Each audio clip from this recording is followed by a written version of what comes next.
योग वशिष्ठ महारामायण सुनते रहने के लिए हमारे चैनल को सब्सक्राइब करें और बेल आइकन जरूर दबाएं।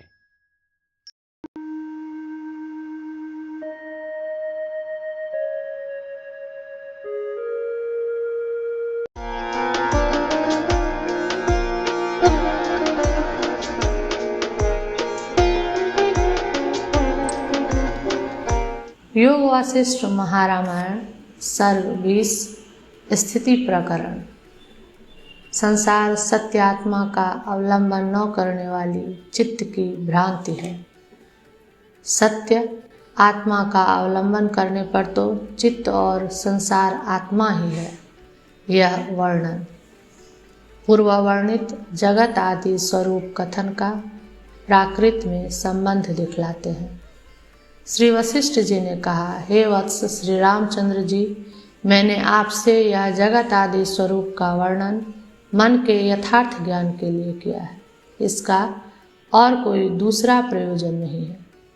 इस वर्णन से मन का कैसा स्वभाव ज्ञात हुआ, यदि यह कोई शंका करे तो दृढ़ रूप से भावित पदार्थ के आकार को धारण करना ही मन का स्वभाव है।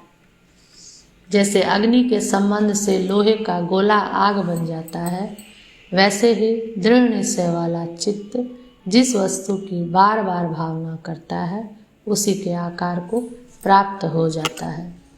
इससे सत और असत रूप, हेय और उपादेय प्रतीति के विषय सभी पदार्थ एकमात्र मन से कल्पित होने के कारण सत और असत से विलक्षण और निर्वचनीय है, यह सिद्ध हुआ। भाव, अभाव, उपादान, त्याग आदि प्रतीतियाँ चेतन में कल्पित हैं, न तो सत्य हैं और न असत्य हैं। मन की चपलता ही इनकी जननी है। व्यष्टि रूप से मन भ्रांतिजनक है और समष्टि रूप से भ्रांति के विषय जगत का उपादान है, ऐसा भेद कहते हैं। मन भ्रांति का तो कर्ता है और जगत की स्थिति का कारण है। समष्टि व्यष्टि रूप से मलिन मन ही इस जगत का विस्तार करता है। यदि कर्ता अंश शुभ मार्ग में लगाया जाए तो उपादान अंश में स्थित अणिमा आदि विभूतियाँ और तत्व ज्ञान भी वश में हो जाते हैं। मन ही पुरुष है, उसको शुभ मार्ग में लगाकर एकमात्र उसकी जैसे अवश्य प्राप्त होने वाली जगत में स्थित सब विभूतियाँ प्राप्त होती हैं। यदि कोई कहे कि देह ही पुरुष हो, मन पुरुष न हो, तो इस पर कहते हैं, यदि शरीर पुरुष होता तो महामति शुक्राचार्य विविध आकार वाले अन्य सैकड़ों जन्म रूप भ्रमों को कैसे प्राप्त होते। इसलिए शरीर पुरुष नहीं हो सकता। घड़े दीवार आदि के तुल्य वह चैत्य ही है, ऐसा कहते हैं। इसलिए चित्त ही पुरुष है, शरीर तो विषय है। चित्त जिसकी भावना करता है उसको निश्चय ही प्राप्त होता है। मन सब पदार्थों की प्राप्ति में समर्थ हो, उससे मेरा क्या काम, ऐसे यदि शंका हो तो उस पर कहते हैं, जो वस्तु अतुच्छ है, आयास रहित है, उपाधि शून्य है और भ्रमहीन है, प्रयत्न के साथ आप उसका अनुसंधान कीजिए, उससे आप तत्स्वरूपता को प्राप्त होंगे। भाव यह है कि मोक्ष के लिए प्रयत्न करने पर आपको मोक्ष की प्राप्ति होगी। पहले कहे गए अर्थ का ही संक्षेप कर उपसंहार करते हैं। मन के इच्छित स्थान या विषय को शरीर प्राप्त होता है। शरीर से किए गए स्थान या विषय को मन नियमतः प्राप्त नहीं होता। इसलिए हे सुभग, मन की इच्छित सिद्धि होने पर देह इंद्रिय आदि के नियमन में समर्थ होने के कारण आपका भी मन परमार्थभूत आत्म तत्व को प्राप्त हो, अन्य असत्य द्वैत भ्रमों का त्याग करे। 20वां सर्ग समाप्त। योग वासिष्ठ महारामायण सर्ग 21 स्थिति प्रकरण।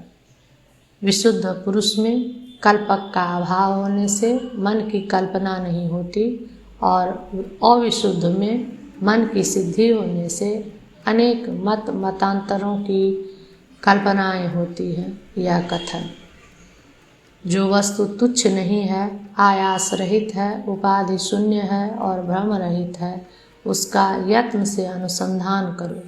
ऐसा गुरु जी के कहने पर अपने बुद्धि कौशल से उसका अनुसंधान कर उसमें मन की कल्पना की योग्यता को न देख रहे श्री रामचंद्र जी पूर्वोक्त मन की कल्पना में विश्वास न रखते हुए अर्ध विकसित बुद्धि होकर पूछने के लिए गुरु जी को अपनी ओर आकृष्ट कर संशय दिखलाते हैं। श्री रामचंद्र जी ने कहा, हे भगवान, हे संपूर्ण धर्मों के मर्मज्ञ, सागर में चंचल कल्लोल की तरह मेरे हृदय में जो यह बड़ा भारी संशय घूम रहा है, उसे आप कृपा कर दूर कीजिए। देशकृत परिच्छेद न होने के कारण, सर्वत्र व्याप्त कालकृत परिच्छेद न होने के कारण, नित्य और वस्तुकृत परिच्छेद न होने के कारण निर्दोष परमात्मा में मन नाम की विषयाकार कलुषित या संवित कौन है और कहाँ से आई है? यदि कहिए अनादि अविद्यावश यह उपस्थित हुई है तो उसकी भी संभावना नहीं है, क्योंकि जिससे भिन्न दूसरी वस्तु न तो है, न थी और न होगी, उसमें किसी दूसरे निमित्त से या स्वतः अथवा दूसरे प्रकार से कलंक कैसे प्राप्त हो सकता है?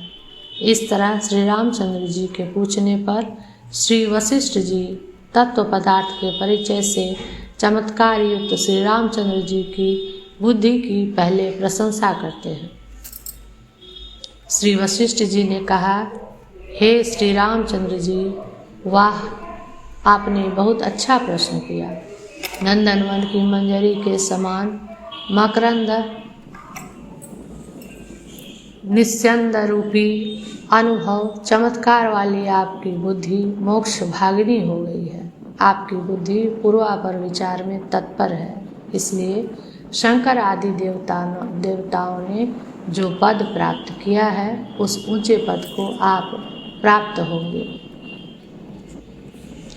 शुद्ध चिदात्मा में अविद्या का कलंक युक्त नहीं है। यह प्रश्न जो पुरुष शुद्धात्मा का अनुभव कर चुका है उसे शोभा देता है, लेकिन उसके प्रति तो हम मन का निरूपण कर नहीं रहे हैं, जिससे कि उसे पूछने का अवसर मिले। किंतु जिसने शुद्ध आत्मा का अनुभव नहीं किया है, ज्ञाता को ही आत्मा समझता है, उसे अपने अनुभव से विरुद्ध आत्मा की शुद्धि कैसे है, यही शंका करनी चाहिए। अनुभव से विरुद्ध शुद्धि स्वीकार कर शुद्ध में मालिन्य कैसे है, इस तरह के प्रश्न का आगे के उपदेश के समय में विज्ञ के समान अवसर नहीं है, ऐसा श्री वशिष्ठ जी कहते हैं। हे श्री रामचंद्र जी, इस समय आपके इस प्रश्न का अवसर ही नहीं है।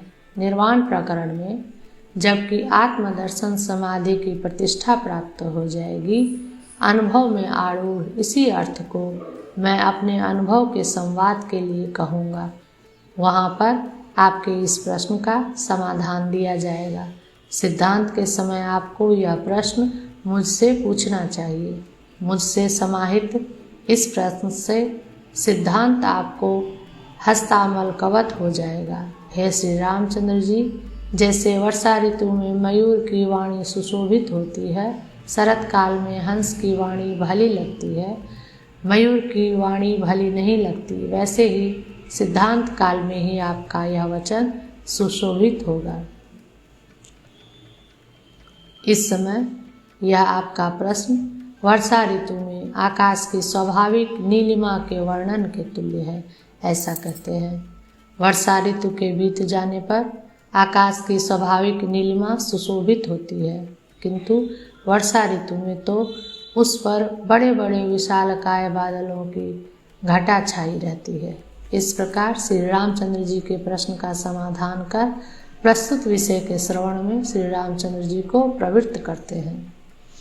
हे सुंदर व्रत वाले श्री रामचंद्र जी, प्रकृति में इस उत्तम मनोनिर्णय का मैंने आरंभ किया है, जिसके कारण लोगों का जन्म होता है।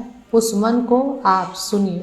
पूर्वोक्त रीति से चैतन्य में मलिनता अज्ञानियों के अनुभव से सिद्ध है। उस मालिन्य से उपहित वह चैतन्य प्रकृति रूप होता है। मनन धर्म युक्त होकर मन होता है, सुनता हुआ कान और देखता हुआ नेत्र होता है। क्योंकि पश्यन् चक्षु श्रवण श्रोतं मनवानो मनः इत्यादि श्रुति है तथा कर्मेंद्रियां को प्राप्त हुआ यह चेष्टा से धर्माधर्म रूप कर्म भी स्वयं ही होता है। ऐसा मुमुक्षु लोगों ने श्रुति आदि प्रमाणों से निर्णय कर रखा है। बहुत से वादी अपने अपने अभिमत नाम रूप और आकार से उसी की अन्य अन्य रूप से कल्पना करते हैं। इस आशय से कहते हैं, वक्ताओं में श्रेष्ठ वादियों की भांति भांति की शास्त्र दृष्टियों से वही उनके अभिमत आकृति को दर्शन भेद से प्राप्त हुआ है। इसे आप सुनिए। यदि एक ही मूल है तो वादियों के सिद्धांत भेद कैसे हुए? इस शंका के समाधान के बहाने वही कर्म है, ऐसा मुमुक्षुओं ने निर्णय किया है। ऐसा जो पहले कहा था उसी की व्याख्या करते हैं। मनन से चंचल हुआ मन जिस जिस भावना से उत्पन्न हुए भाव को प्राप्त होता है, जैसे सुगंध दुर्गंध उत्कट गंध वाले फूलों के भीतर स्थित वायु सुगंध दुर्गंध और उत्कट गंध को प्राप्त हो जाता है, वैसे ही उक्त मन भी तत्स्वरूपता को प्राप्त होता है। इसलिए अपनी अपनी वासना से कल्पित का ही युक्ति से निर्णय कर उसी का पुनः पुनः विकल्प करते हुए अपने द्वारा कल्पित पदार्थ से स्वीयता रूपी रंग से अपने अहंकार को रंगते हुए, यानी उसके आकार को प्राप्त करते हुए उसके निश्चय को प्राप्त होकर वह मन उसी में पुनः पुनः आस्वादन रूप चमत्कार को प्राप्त होता है। शरीर में जैसा मन होता है उसके बाद बुद्धि और इंद्रियों में भी वैसा ही हो जाता है।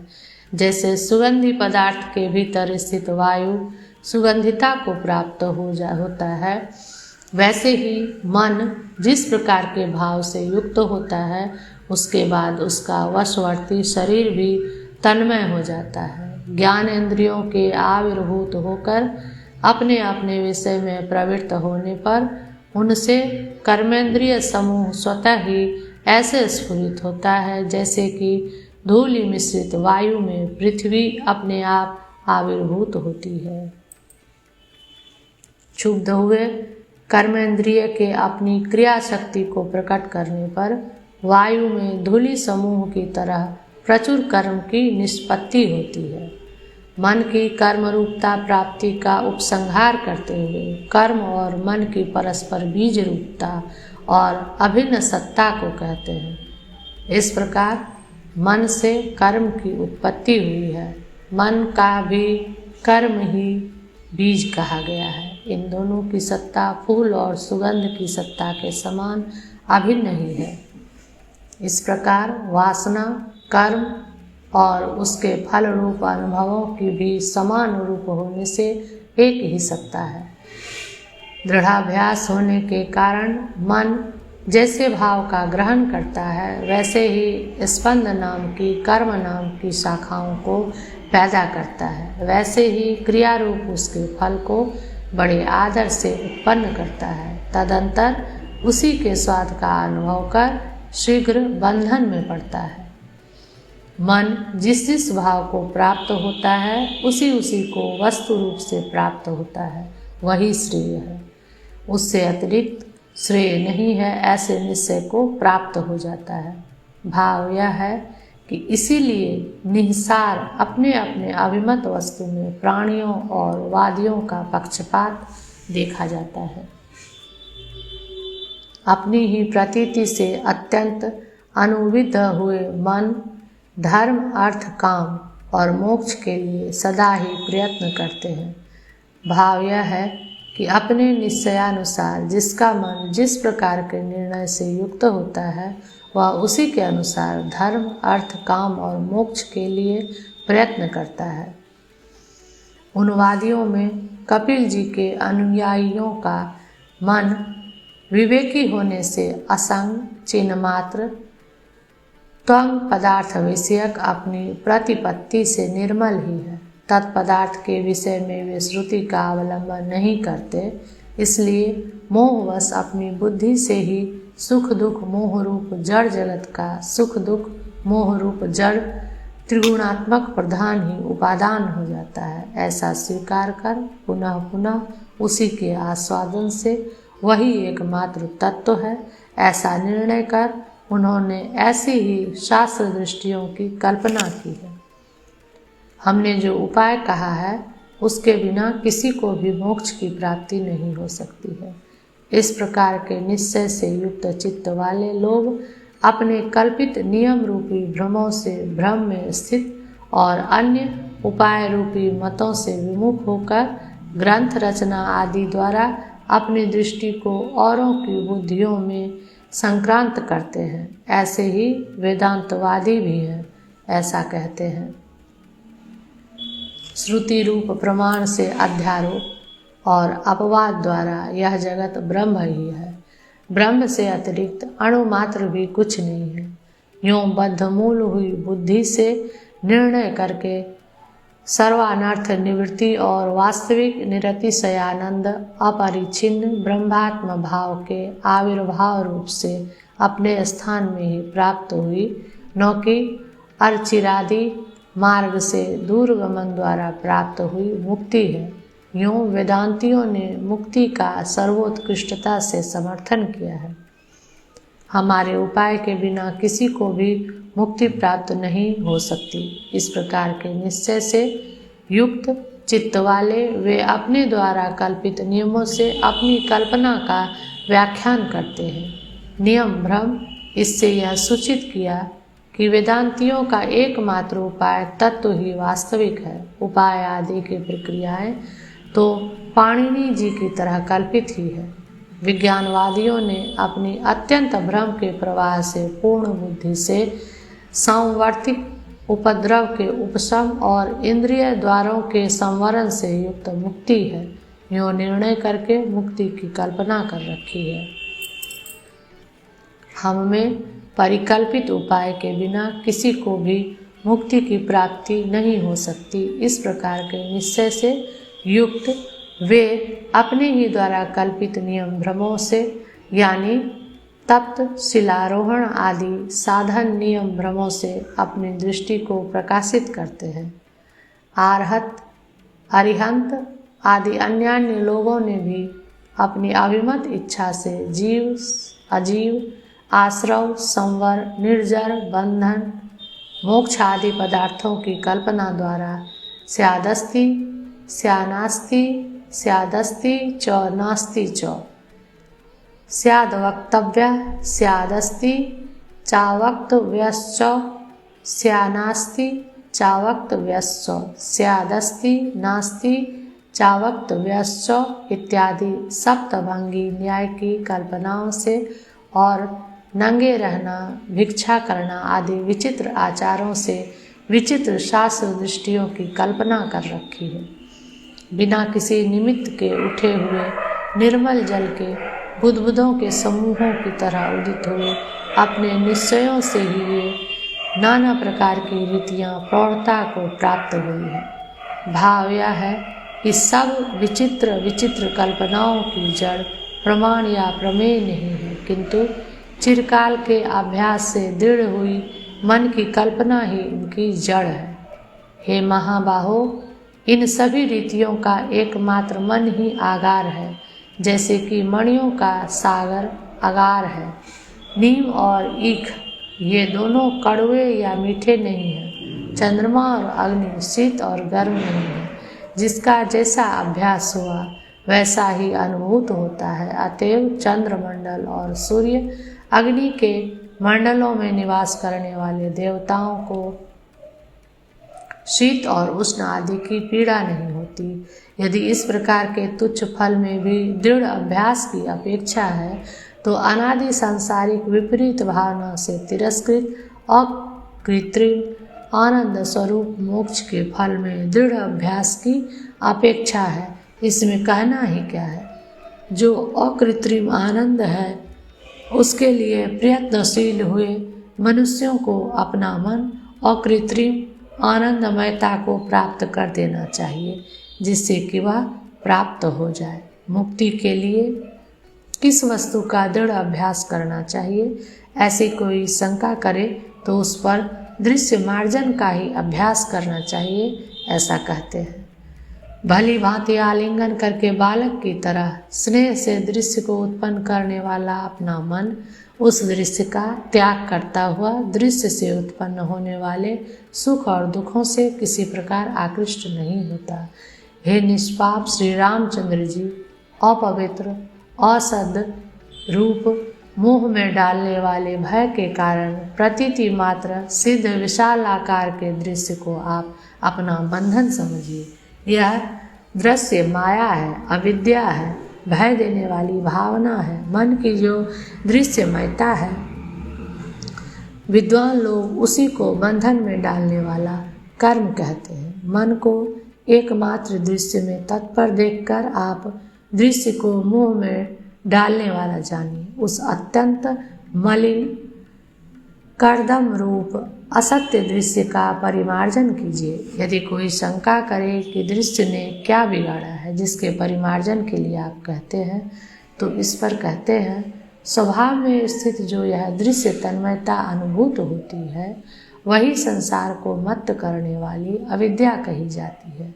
जैसे पटल नामक रोग से अंध बना हुआ पुरुष सूर्य के दैदीप्य आलोक को नहीं देखता, वैसे ही इस अविद्या से उपहत लोग अपना कल्याण नहीं जानते। आकाश में वृक्ष की तरह संकल्प से वह अविद्या स्वयं उत्पन्न होती है। हे महामते, भावना के असंकल्प मात्र से, उसके समाधि के अभ्यास से, दृढ़ श्रवण मनन रूप विचार से अपने अपने छीन होने पर सब पदार्थों में अनासक्ति स्थिर हो जाती है। सत्य दृष्टि के प्राप्त होने पर, असत्य जगत के छीन होने पर निर्मल स्वरूप निर्विकल्प चिद रूप परमार्थ सत्य वह आत्मा प्राप्त होता है, जिसकी न व्यक्तता है, न अव्यक्तता है, न सुख है, न दुखिता है। अपने हृदय में जिसका केवल अद्वैत भाव अपने अनुभव से ही प्राप्त होता है, न तो अकल्याणकारिणी भावना से और न चित्त इंद्रिय दृष्टियों से जिसकी उपलब्धि होती है। जैसे आकाश अनंत मेघ पंक्तियों से रहित है, वैसे ही जो अपने से अपृथक अनंत वासनाओं से रहित है। जैसे यह रस्सी है या नहीं, इस प्रकार रस्सी में संदेह होने पर सर्पत्व भ्रम होता है, वैसे ही बंधन रहित चिदाकाश रूप आत्मा ने अपने में बंधन की कल्पना कर रखी है। जैसे एक ही आकाश रात और दिन में अन्य स्वरूपता को प्राप्त होता है, वैसे ही कल्पित वस्तु में संबंध होने से प्रत्येक वस्तु में ब्रह्म ही नाना प्रकार की विचित्रता को प्राप्त हुआ सा दुखमय संसार रूप से ज्ञात होता है।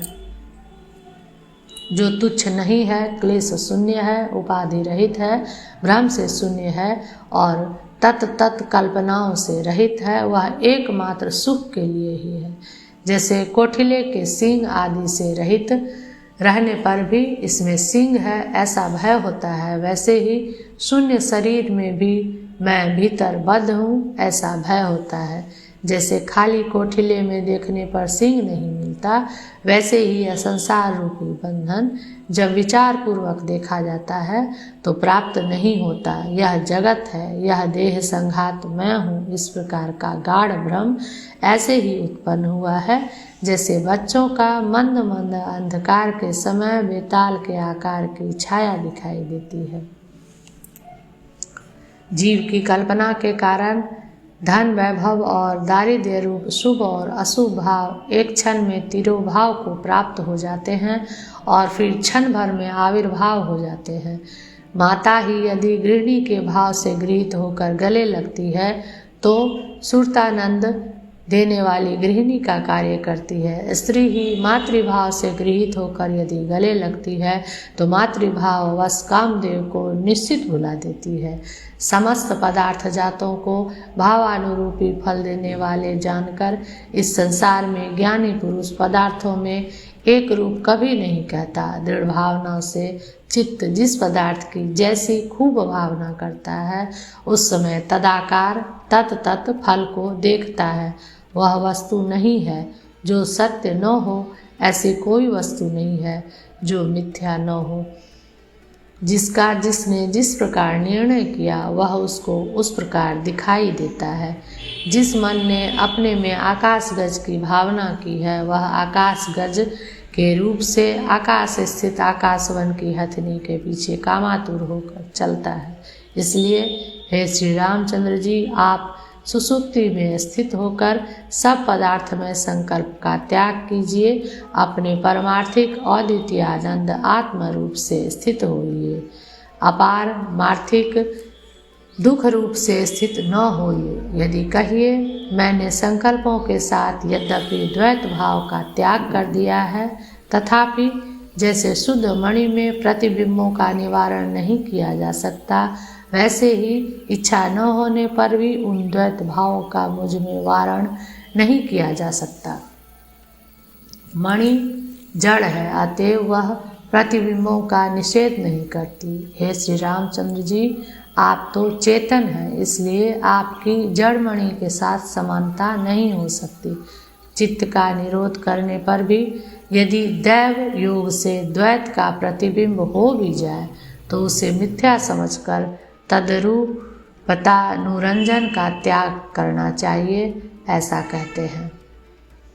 हे श्री रामचंद्र जी, आपके स्वच्छ आत्मा में जो जगत का प्रतिबिंब पड़ता है, उसको अवस्तु समझकर आप उसके अनुरंजन को प्राप्त न होइए, अथवा उसका चिदात्मा के साथ एकता के अनुसंधान द्वारा प्रविलापन करना चाहिए, ऐसा कहते हैं।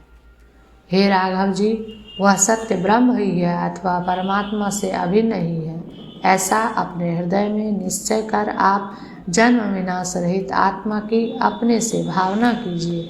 हे श्री रामचंद्र जी, आपके चित्त में जिन भावों का प्रतिबिंब पड़ता है, वे स्फटिक की भांति आपको रंजित न करें, क्योंकि आप आत्म तत्व में संलग्न हैं। अथवा द्वैत की प्रतीति हो, तथापि निर्विकार आत्मा का बोध होने के कारण स्फटिक के समान स्वच्छ आपका स्फटिक की तरह उनसे अनुरंजन न हो, ऐसा कहते हैं। जैसे प्रतिबिंबित पदार्थों की पुनः पुनः प्राप्ति होने पर भी उनके राग आदि के संसर्ग से रहित स्फटिक में भांति भांति के रंग प्रकट रूप से प्रविष्ट नहीं होते हैं, वैसे ही प्रतिबिंबित पदार्थों का पुनः पुनः अनुसंधान होने पर भी राग आदि की वासना के आधान से रहित आप में प्रारब्ध भोग के उचित जगत व्यवहार की इच्छाएं प्रकट रूप से प्रविष्ट न हो। 21वां सर्ग समाप्ति।